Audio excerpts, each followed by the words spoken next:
आप अपने जब एलटीपी कैलकुलेटर में जाएंगे तो ऊपर देखिए एक ऑप्शन दिया हुआ है। क्या दिया हुआ है? आपके स्पॉट के बगल में 2 डिजाइन बनी हुई है। इस डिजाइन पर आपको क्लिक करना है। क्लिक करने के बाद आपको option chain plus chart, option chain और चार्ट तीनों ऑप्शन आ जाएंगे। मैं चार्ट ऑप्शन सिलेक्ट कर लेता हूं इसमें से। अब बेहद ध्यान से देखिएगा, मेरे पास चार्ट आ गया। तो कुछ नियम है और चार्ट में जाने के बाद मैं यहाँ पर 920 पर क्लिक कर लेता हूं तो मेरे पास 920 स्ट्रेटेजी आ गई। 920 की लाइन हमको ये डॉट डॉट डॉट में दिखाई देती है। जो डॉटेड लाइन है आपके पास, यही 920 की स्ट्रेटेजी की लाइन है। बहुत ध्यान से देखिएगा, बेहद ध्यान से देखिएगा। 4 लाइंस हैं। मैंने जैसा बताया आपको, सबसे ऊपर वाली EOR+1, EOR, EOS और EOS-1 4 लाइंस हैं यहाँ पर। बहुत ध्यान से देखिएगा। अब इन 4 लाइंस का काम क्या है? बेसिकली जो सबसे ऊपर वाली लाइन है ये दिखाती है मार्केट का टॉप, और ये लाइन ऑटोमेटिक खिंच के आती है। जैसे आप यहाँ क्लिक करेंगे 920 पर आ जाएगी। स्टैटिक लाइन होती है, यानी दिन भर चेंज नहीं होगी। एक बार सुबह 920 पर हमने इवेलुएट कर लिया ऑप्शन चेन के डेटा के थ्रू, ग्रीक्स के डेटा के थ्रू, तो दिन भर ये लाइन की वैल्यू चेंज नहीं होगी, ऐसे ही रहेगी। याद रखिएगा, ऐसे ही रहेगी।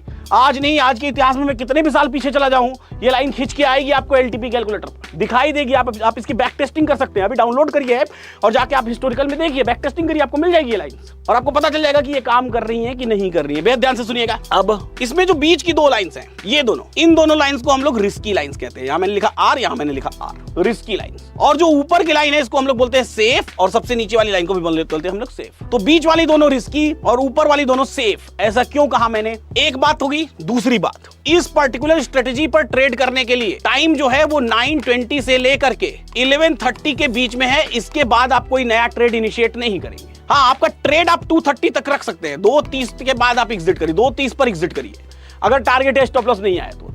लेकिन इसके बाद 1130 के बाद कोई नया ट्रेड आप इनिशिएट नहीं करेंगे। इसके अंदर जो भी ट्रेड्स हो जाएंगे हो जाएंगे। और साथ ही साथ इन चारों लाइंस में से जिस भी लाइन पर एक बार ट्रेड आ चुका है, आपने लिया हो ना लिया हो, इस बात से फर्क नहीं पड़ता है। मान लीजिए कि इस वाले EOR पर आ गया एक ट्रेड, तो जब दूसरी बार EOR को हिट करेगा तो आप ट्रेड नहीं लेंगे। इस बात को याद रखना है आपको।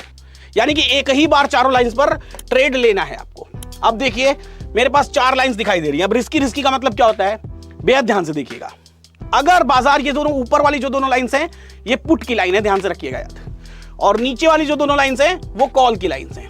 यानी कि नीचे वाली 2 लाइंस पर आप कॉल खरीद सकते हैं और ऊपर वाली 2 लाइंस पर आप पुट खरीद सकते हैं।